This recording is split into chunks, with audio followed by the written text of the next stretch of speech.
the entire U.S. government has a Jew problem. Can you explain to us what you meant?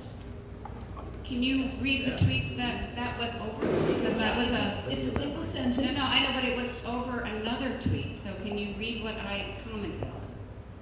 That was a comment on another tweet. Context So the context. Yeah, it's from one of the most anti-Semitic accounts on Twitter. From what I can tell, the What did it account say? is @GrimCalls. Every single tweet that he posts is What's the anti-Semitic. Can you read the tweet? Like But that's what I'm asking you. Please That's answer what I'm it. asking you. You explain. Please answer. Okay, the reason that I tweeted that, I believe I commented on something. It said something had a Jew problem, I think it was, and I just changed it. I think it said Virginia or it said something like that, and it was a pretty rapid fire. And I said the government has it. So it was a sentence that I took out, whatever it was. It was a state maybe, Virginia, or I don't know. I mean, if you go to my X feed, I'm pretty much rapid fire. So I rapid fire changed the context of the states to the government. That was the context. That's your problem. But how is that going to help us raise money? How is that going to help us raise money when we have this standing out there? I'll tell you something. Between that comment just now. Please speak up, sir. You can't Between hear. the guy, Tim, who's running against Tony over here, that kind of scares people like me away from the Republican Party. You tell me how associated with a Nazi or anti-Semite is going to help us gather votes, especially when the left is anti-Semitic. Well, I'm not anti-Semitic, and I post a lot and I repost a lot, and I mean, I have Jewish friends also. I have nothing against Jewish people, so I have not Jewish friends. That doesn't help the situation. The point I have nothing against none of this Jewish should be people. on social media.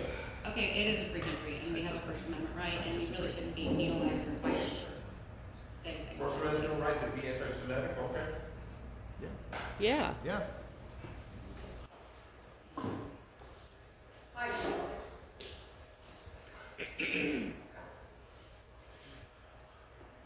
I am a former federal law enforcement officer.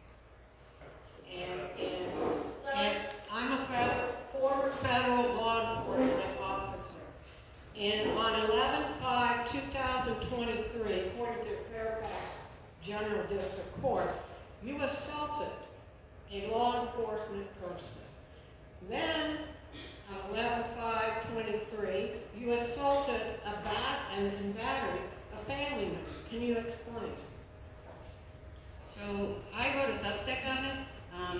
My husband's right there, and he was the one that I assaulted. I had a reaction to a medication that made me become schizophrenic, psychotic. I don't know what it was. It was 2 years ago. I was put into a hospital and drugged without my permission, and I can send you all. I wrote an entire story about it. So yes, it was a terrible reaction to a medication that led to 12 days of me being forcefully injected with horrific medications. That truthfully, I would feel better if I was brutally beaten and raped than going through that. So yes, I managed to get out of that situation by taking a pill, so I could actually verbally say I refuse medication, and I got out in 5 hours. That was 2.5 years ago. I have never taken a medication since then. I've been cleared by doctors. I've never seen a psychiatrist. I don't have depression or anxiety. So it was a horrific situation, which, by the way, you should probably go check out the mental hospital and see what they're doing to people in there, which is another one of my goals. One day, to have the Community Services Board be audited and those institutions be audited. Did that include an assault on a law enforcement? I didn't assault. Actually, I have a video I can show you. Well, it says. Yeah, I know it does. Did you notice it was dropped? There was a video of me getting into the car that I can show you. I was screaming out the window trying to get my husband's attention because I was out of my mind. And when the police were talking outside the car, they said if I got arrested only on domestic assault, I'd be bonded out. So only a police officer said, I will say she assaulted me. Said it. I never assaulted a police officer. Quite honestly, I've never assaulted anyone. Okay, I wanted to compliment Kim Katie on the Republican Dispatch that's come out every week. It's much stronger. It's very interesting. And I also wanted to compliment you. You've got this energy. I'd like to welcome you to the group here. You know, I'm going to be voting for Katie. I think she's a great candidate. But you obviously have a lot of talent. And I'd like to encourage you to stay with us. If you don't win the election, you're really fabulous. Thank you.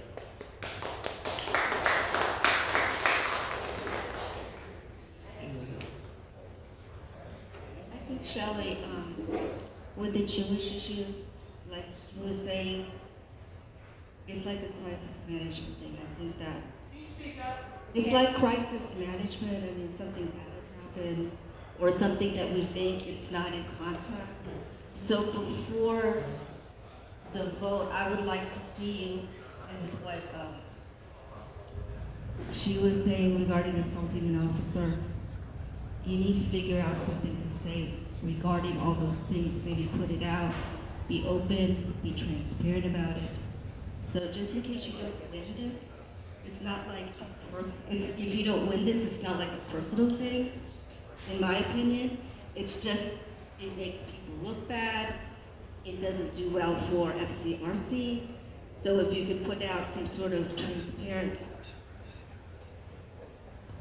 announcement or transparent explanation about what had happened so other people can look at it and give you a shot, or a fair shot. We're trying to be fair. So I will say, there was a second article that WJLA ABC wrote that hopefully you guys have seen. There was the initial article, and then a second article, which I believe did a very honest job of explaining what I said and how I said it. And I will put that on my website, and I also will put the article I wrote, the Substack I wrote, about the incident. I don't know that there's more I can give other than that. It's long, and it's clear, and it's honest. So I will make it available to you. I would just like to say something in Shelly's defense and kind of let the people here in attendance and let our members know what the genesis of the attack on Shelly, labeling her as an anti-Semite, is. So 20 minutes after Shelly filed her papers to become a candidate for FCRC chair, a woman named Alicia Brand made a public post on Twitter labeling her as an anti-Semite. And in that post, she put in a link to an app that is, I guess you would call it a mass email generating device. And this app is invented by a woman named Faye in New York City, and she's Jewish. And it's an invite-only group of over 20,000 members. It's Jewish invite-only. And what they exist to do as a purpose is to label people they find to be anti-Semitic and to publicly smear them so that they will lose their jobs. And they celebrate when they have a success in someone being, forced out of their job because they were labeled as an anti-Semite by their campaign.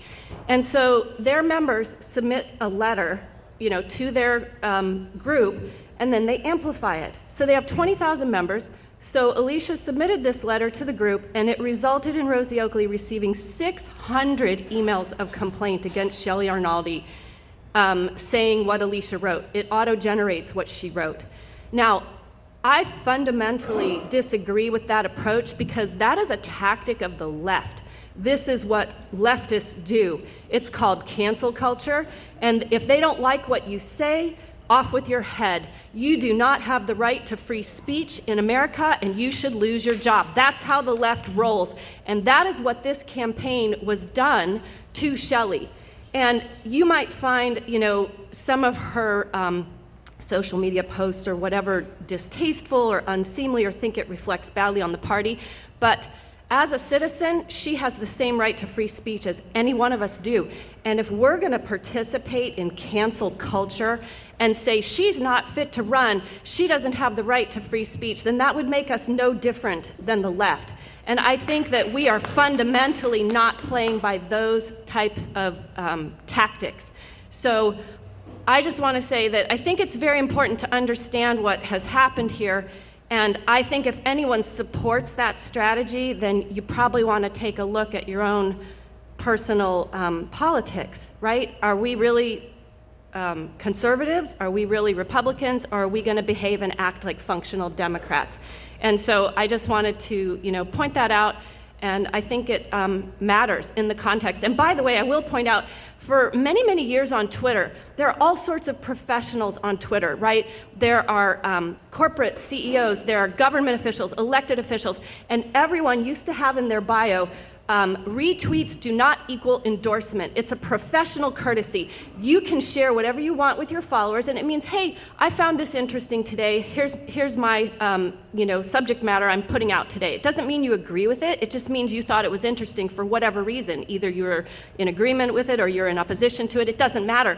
Why is that courtesy not extended to Shelly? Retweets do not equal endorsement. And I don't think if you happen to criticize the government of Israel or any actions by Benjamin Netanyahu, that means you're a Jew hater. And she's been called a Jew hater, and I find that repulsive. Thanks for listening. One second, Bruce, 1 second. So, we're out of time. I'll give you a chance to respond. But so what I do want to say, so first of all, I appreciate Shelly running. As a leader of the party, I'm not taking sides. I love working with Katie. I've known Shelly for a long time. And this kind of internal fight is definitely damaging. Everybody has the right to vote who they prefer as chair. Right? We are not in the business as a party of saying you cannot run. Right? Anybody that does the right paperwork, does the right process, can run for a position like this. So just wanted everybody to be clear on that. The same is true for political candidates. If there's an anti-Semite that says I'm going to run for Congress, you can trash them, but if they do everything right, they can run, and we just don't want to vote for them. So it's a really fine line, and I think Stacy kind of called it out right. It's really hard to, sorry, that's the wrong word. We don't want to be exactly like Democrats. We don't want to participate in cancel culture. You can, you're entitled to your opinion. You can state your opinion, and you can choose not to vote for Shelly. But we need to be careful of how we approach this. I just want to respond to the lady just now who just made that statement before. I'm Jewish, I'm Republican, I'm conservative, I believe in what Bibi Netanyahu is doing. I'm Yisrael Chai, and I have the right to go ahead and be in the Republican Party and believe in whatever I want to believe in. And I think that all anti-Semites should not be running for any political office or, representing the Fairfax Republican Party. If you, as a party, want people like me to join your party, quite frankly, anti-Semites should not be in the party, whether or not they post on Twitter, whether or not they post on Facebook, whether or not they post on Instagram, anything. That's my belief. And we are a party of multiple beliefs. Anyone else? We're 10:32. Yes, I want to say something. Okay. So Just to end everything. let's keep it short because everybody needs to leave. Very short.